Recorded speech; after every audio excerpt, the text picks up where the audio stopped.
নদীতে প্রচুর মাছের ব্যবসা হয়। এখানেই গৌরব নামের এক মাছের ঝোল বিক্রেতা তার ঠেলা নিয়ে বসে। সেখানেই রয়েছেন একজন মাছ বিক্রেতা, বিরজু কাকা, যিনি এই মাছ বাজারে নয় সোজা গৌরবের কাছে বিক্রি করে। বিরজু সারাদিন মাছ ধরে, তারপর সময় মতো গৌরবকে মাছগুলো বিক্রি করে দেয়। একদিন, আরে বিরজু কাকা, তুমি এতক্ষণে এলে? আজকে মাছ আনতে এত দেরি করলে কেন? হ্যাঁ গৌরব, কি আর বলবো, আজ মাছ অনেক কম পেয়েছি। আসলে নদীতে যা মাছ তার থেকে জেলে বেশি। শোনো বিরজু কাকা, এবার একটা কাজের লোক রাখো, না হলে তোমার জন্য আমার দিন দিন লোকসান হচ্ছে। কালকেও তোমার জন্য আমার অনেকগুলো টাকার ক্ষতি হয়েছে। গৌরব ছিল খুবই লোভী মাছের ঝোল বিক্রেতা। সে বেচারা সহজ সরল বিরজুর থেকে কম দামে মাছ কিনতো আর সেটা বেশি দামে বিক্রি করত। আসুন দাদা আসুন, গরম গরম ভাত আর মাছের ঝোল খেয়ে যান, একদম তাজা মাছ। একবার খেলে আবার ঘুরে ঘুরে আসবেন। কি গো, এক প্লেটের দাম কত? কাকা একেবারে সস্তা, এক প্লেটের দাম মাত্র ৮০ টাকা। বাবা, এ তো অনেক দামি। কাকা, গোটা শহরে এরকম মাছের ঝোল আপনি আর কোথাও পাবেন না। একবার খেয়ে দেখুন, এর স্বাদের সামনে দামটা কিচ্ছু না। এইসব বলে গৌরব সবাইকে অনেক দামে মাছের ঝোল বিক্রি করত। প্রত্যেকদিন উপার্জন শেষে তার স্কুটারে করে বাড়ি ফিরত। ওর স্ত্রী প্রীতি বাড়িতে ওর জন্য অপেক্ষা করত। কি গো, আজ কত উপার্জন হলো? আজকে খুব ভালো ব্যবসা হয়েছে, এই দেখো কত টাকা এনেছি, পুরো ২০০০। গৌরব এটাই করত। রোজ সকাল হওয়া মাত্রই ঠেলায় চলে যেত। বিরজু আসার আগে সমস্ত মশলা, তেল, কড়াই আর বাকি জিনিসপত্র রেডি করত। মাছ আসার পর মশলার মধ্যে মাছ দিয়ে মাছের ঝোল তৈরি করে ফেলতো আর সেটা ভাতের সাথে বিক্রি করত আর টাকা উপার্জন করত। শহরে ও ছাড়া আর কেউ মাছের ঝোল বিক্রি করত না, তাই আস্তে আস্তে শহরে ওর নাম ছড়িয়ে পড়লো। ফলে ও প্রচুর মাছ কিনতে লাগলো আর বিক্রি করতে লাগলো, কিন্তু সেটা ওর কম মনে হতো। প্রতিদিন প্রচুর গ্রাহক মাছের ঝোল শেষ হয়ে গেলে নিরাশ হয়ে ফিরে যেত। রবিবার দিন তো প্রচুর ভিড় হতো। আরে আমাকে দাও, আমায় দাও। সবাই চেঁচামেচি করছিল, কারণ মাছের ঝোল প্রায় শেষের মুখে ছিল, কিন্তু ভিড় ক্রমশ বেড়েই চলেছিল। কি গৌরব, তুমি রোজ এত কম মাছ আনো কেন বলো তো? রোজ রোজ লাইনে দাঁড়ানোর পরও আমি মাছের ঝোল পাই না। যাই বলো, এটা কিন্তু তুমি একদম ঠিক করছো না ভাই। কি বলছেন দাদা, আমি তো আর বসে নেই, আপনি তো নিজের চোখেই দেখতে পাচ্ছেন। আজকে লাইন কমই আছে, পেয়ে যাবেন। এই বলে সে তার কাজে মন দেয়। ওটা আমাকে দাও, আমি তোমাকে এক প্লেটের জন্য ১০০ টাকা দেব। এই কথা শুনে গৌরব ভালো করে দেখতে লাগলো যে কে যে এত টাকা দিতে রাজি হয়ে গেছে। ও সবার আগে ওই লোকটাকে মাছের ঝোল দিয়ে দিল, যে স্যুট পরেছিল। দেখে খুব বড় লোক মনে হচ্ছিল। ওর মাথায় তখন একটা বুদ্ধি খেলে গেল আর চিৎকার করে বলল, শুনুন শুনুন, আজ থেকে দাম বেড়ে গেল। এখন থেকে এক প্লেটের দাম ১০০ টাকা। যে গরিব মহিলা মাছের ঝোল খেতে এসেছিল সে তা না খেয়েই ফিরে চলে গেল। কিন্তু গৌরবের লাভ হচ্ছিল। কিছু বড় লোক মাছের ঝোল দ্বিগুণ দামে কিনে নিল আর আয়েশ করে খেতে লাগলো।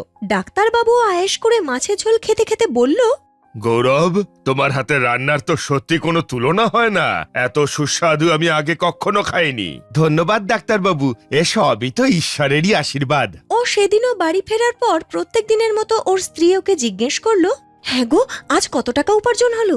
এই দেখো গিন্নি, আজ আমি আমার রান্না বেচে অনেক টাকা কামিয়েছি। আজ গুনে গুনে ৪০০০ টাকা এনেছি। এ তো মাছ শেষ হয়ে গেল বলে, না হলে আমি ৫০০০ টাকা নিয়ে আসতাম। আরে ধুর, রোজই তোমার মাছ শেষ হয়ে যায় আর আমাদেরই লোকসান হয়। একদম ঠিক বলেছো, আমি বিরজু কাকাকে আরো বেশি করে মাছ আনতে বলবো। পরের দিন গৌরব আবার তার ঠেলার কাছে পৌঁছে গেছে। এখন ওর লোভ কিন্তু মাত্রা ছাড়িয়ে গেছে।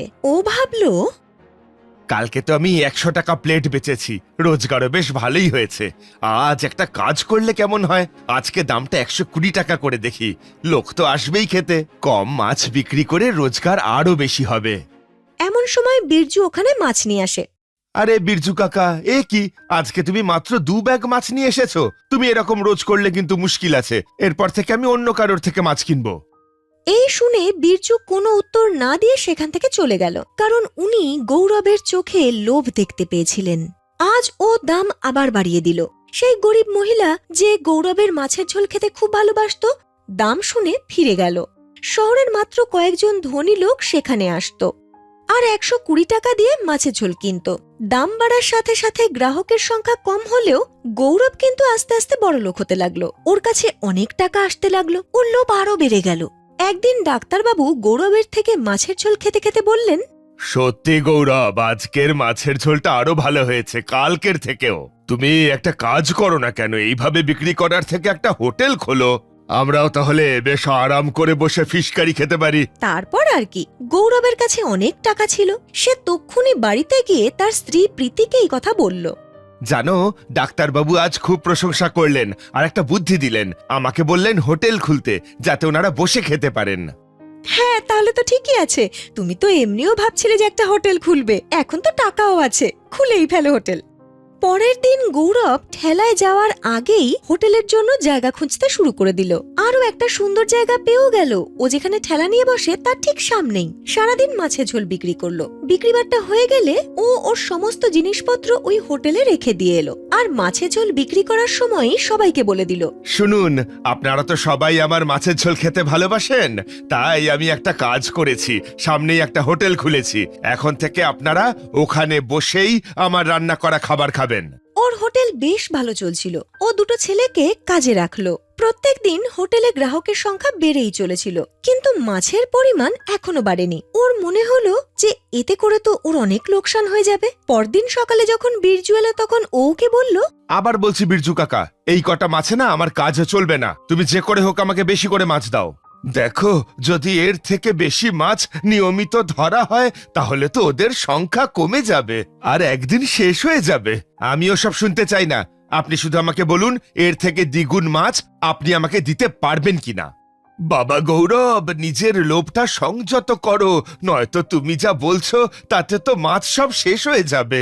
বিরজু ওকে বোঝানোর অনেক চেষ্টা করলো, কিন্তু পারল না কিছুতেই। অবশেষে উনি হতাশ হয়ে ওখান থেকে চলে গেলেন। কিন্তু গৌরব তো লোভে অন্ধ হয়ে গিয়েছিল। সে প্রত্যেক দিনের মতো হোটেল বন্ধ হয়ে যাওয়ার পর টাকা হিসেব করে। আরে বাহ, আজকে তো পুরো 10,000 টাকার ব্যবসা হলো। বাড়ি গিয়ে বললে ও শুনে খুব আনন্দ পাবে। গৌরব বাড়িতে ফিরল আর প্রীতিকে বলল, হ্যাঁ গো, শুনছো, আজ পুরো 10,000 টাকার ব্যবসা হয়েছে। এইভাবে চললে আমরা তাড়াতাড়ি বড়লোক হয়ে যাব। হ্যাঁ হ্যাঁ ঠিক আছে, কিন্তু তুমি মাছের পরিমাণ কবে বাড়াবে? বিরজু কাকাকে আমি বলেই দিয়েছি। আরে তুমি কাকার জন্য কেন অপেক্ষা করছো? তুমি নিজেই ধরো না রে বাবা। ও প্রীতির কথা মতো পরের দিন মাছ ধরতে চলে গেল আর 5টা থলে ভর্তি করে মাছ নিয়ে এলো। বিরজু যখন ওর দোকানে গেল তখন এত মাছ দেখে অবাক হয়ে গেল। বাবা গৌরব, এ তুমি কি করেছো? এত মাছ কেন তুললে? কাকা, আপনাকে বলে বলে আমি হাঁপিয়ে গেছি। আপনার আর মাছ দেওয়ার দরকার নেই আমাকে, আমি নিজেই ধরে নেব। উনি ওখান থেকে চলে গেলেন। প্রত্যেকদিন গৌরব এটাই করতে লাগলো আর ওর ব্যবসাও বেড়ে গেল। 15 থেকে 20,000 উপার্জন করতে লাগলো। কিন্তু 1 মাসের মধ্যে সব মাছ শেষ হয়ে গেল। নদীতে আর একটা মাছও অবশিষ্ট রইল না। সবাই হোটেল থেকে না খেয়েই ফিরে গেল। এখনো বুঝতে পারলো বিরজু কাকা ঠিকই বলতেন, এত লোভ করাও ঠিক হয়নি, এবং গৌরবের মাছের ঝোলের হোটেল বন্ধ হয়ে গেল। প্রেমনগর নামের ছোট একটি পাড়ায় দুটো পরিবার পাশাপাশি থাকতো। এই দুই পরিবারের পোশাক আশাক এবং কালচারের মধ্যে ছিল আকাশ পাতাল পার্থক্য। নেহা ব্যালকনি থেকে দেখে প্রিয়া আর মীরা হাসাহাসি করছে। প্রিয়া তার বৌদি মীরার সাথে দাঁড়িয়ে খুব হাসাহাসি করছিল। মীরা একটা মডার্ন প্রিন্টেড সালোয়ার পরেছিল। মীরা বৌদির ভাগ্য কি ভালো, লাভ ম্যারেজ করেছে। এনার স্বামী কত সাপোর্টিভ আর শাশুড়িও কত ভালো, ইচ্ছে মতন যা খুশি পড়তে পারে। কি ভালো। ইস, আমারও যদি লাভ ম্যারেজ হতো। আর এখানে আমার ঘুমটা যদি একটু সরেও যায় তাহলেও যেন আমার শাশুড়ি আমাকে মারতে চলে আসবে। এদিকে প্রিয়া আর মীরা বাজারে যাওয়ার জন্য রেডি হচ্ছিল। মীরা একটা নতুন সালোয়ার পরেছিল। সুন্দরভাবে সেজেগুজে নিচে নামলো। মীরার শাশুড়ি সুমন দেবী যেই ওকে দেখলো, ব্যাস মুখ অন্যরকম হয়ে গেল। হে ভগবান, এই মেয়েটাকে একবার দেখো। হ্যাঁ রে বাবা অঙ্কিত, তুই বলেছিলি তোর বউ ঘোমটা দেবে না, আমি মেনে নিলাম। তুই বললি ও নিজের মতো শাড়ি পরবে, আমি সেটাও মেনে নিলাম। কিন্তু আজকে দেখ, আজকে এমন মডার্ন স্যুট পরে এসেছে। আমাদের বাড়ির বউ এরকম পোশাক পরে বাড়ির বাইরে বেরোবে? এ তো দেখছি সেই অবস্থা, খেতে দিলে শুতে চায়। হ্যাঁ, ছি।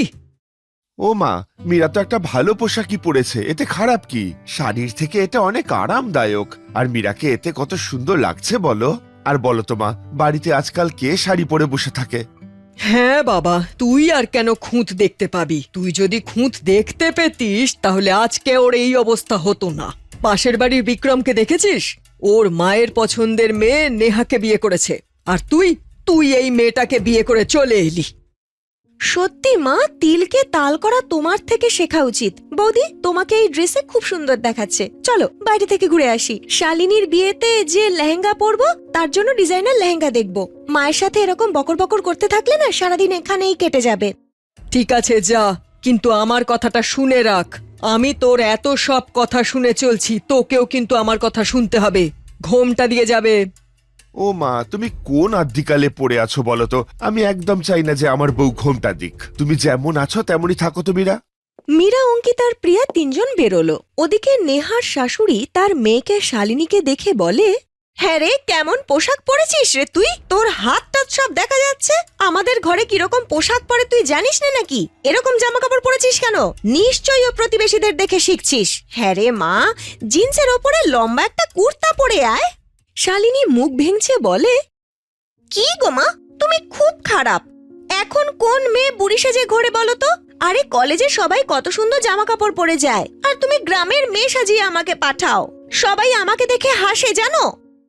এই তুই চুপ কর, বড় মডার্ন সাজতে এলো। তুই জানিস আমাদের সময়ে আমরা এরকম জামা কাপড় পরতামই না, চোখেই দেখিনি। আমি চাই না আমার ছেলেমেয়েরা ওই পাশের বাড়ির ওদের মতো হোক। ওর ছেলে তো লাভ ম্যারেজ করেছে, দেখিস ওর বউয়ের যেমন চাল চলন না, প্রিয়াও লাভ ম্যারেজই করবে। তুই যেন ওর মতো একদম হবি না।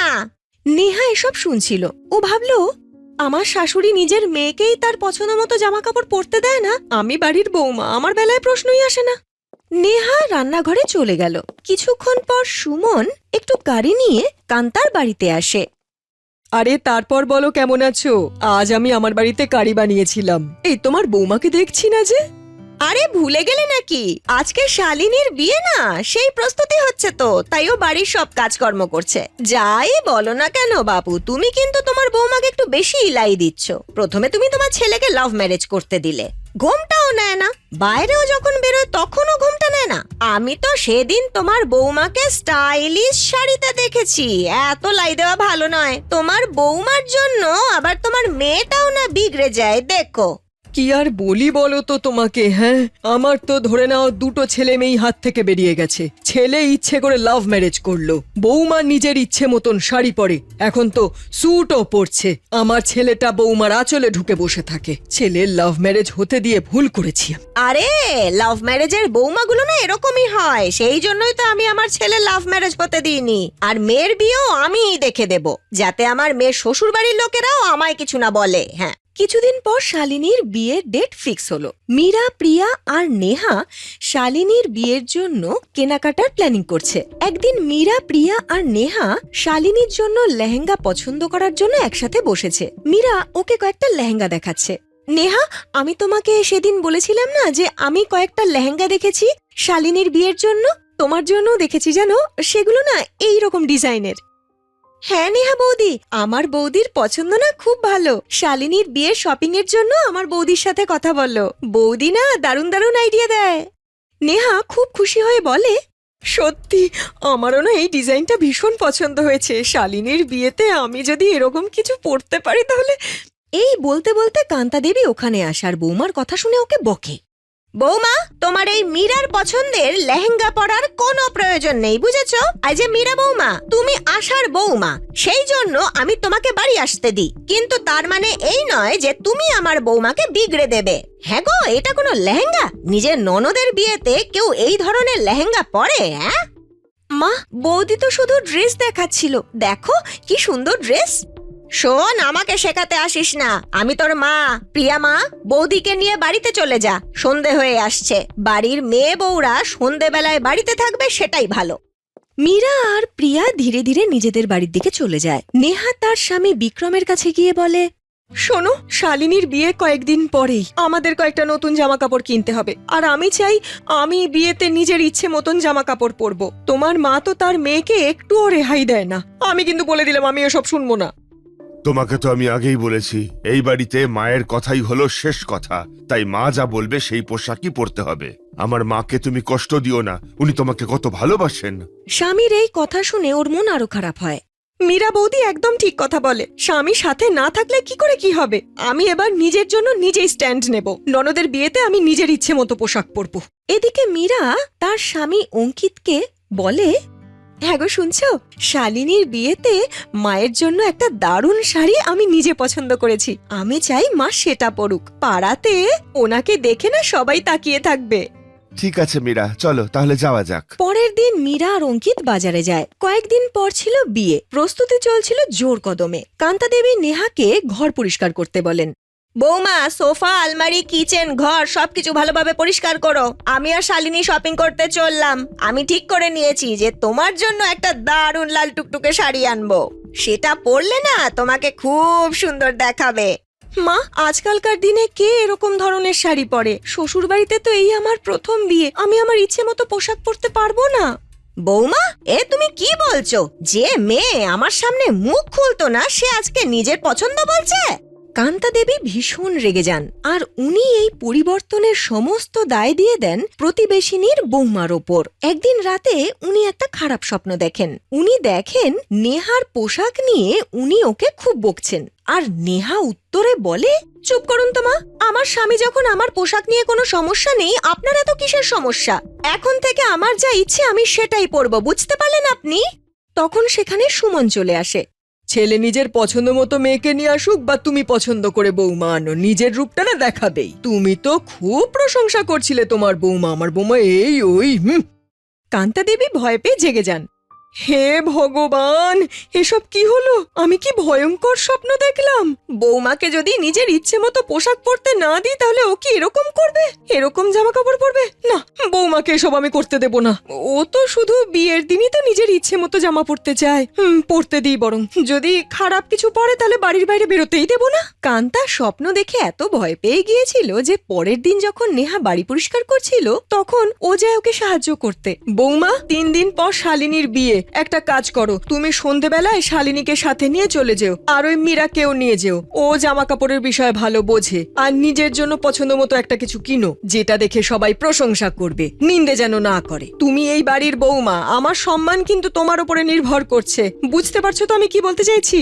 কান্তার কথা শুনে নেহা খুব খুশি হয়, তক্ষুনি মীরাদের বাড়িতে চলে যায়। মীরা বৌদি, আমার সাথে মার্কেটে চলো না, শালিনীর বিয়ের জন্য কেনাকাটা করব। আমি প্রথমবার শাশুড়ি মাকে বললাম যে নিজের পছন্দ মতো পোশাক পরবো, উনি রাজি হয়ে গেলেন জানো। উনি বললেন তোমাকে সাথে নিয়ে যেতে। চলো চলো চলো চলো। মীরাও না অবাক হয়ে গেল। নেহা বলাতে প্রিয়া ওর সাথে শপিং এ চলে গেল। মীরা নেহার জন্য একটা স্টাইলিশ ডিজাইনার লেহেঙ্গা বাছলো। নেহা, এটা পরলে তোমায় খুব সুন্দর দেখাবে, বিয়েতে এটাই পরো। দেখো, কান্তা আন্টিরও খুব ভালো লাগবে।